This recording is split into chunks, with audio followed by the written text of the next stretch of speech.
رياضة. نعم. بشهر 11 راح يصير فد شيء مو طبيعي، الشارع العراقي يطلع بالشارع يحتفل. بيا شهر؟ ب 11 راح احفظها. احفظها استاذ شهر ال 11. اي راح شنو يصير؟ فوز على الاردن. العراق يفوز على الاردن؟ اي والله. مستحيل. هسه المستحيل يجي. هسه احنا باكر. نعم.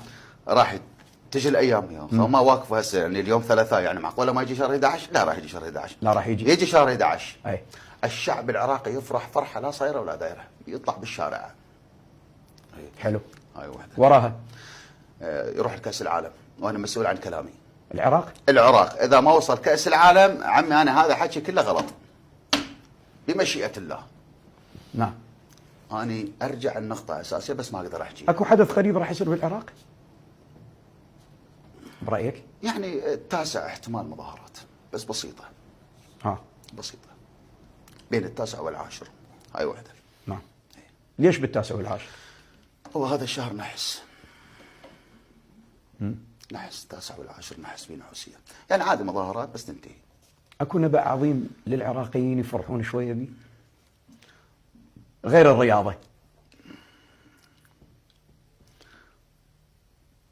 هطول الامطار بالسنه الجايه خير على العراقيين، الفلاح راح يعيد نفسه من جديد، راح يحيرون الدوله تحير بالحنطه وين توديها، راح تصدر. نعم.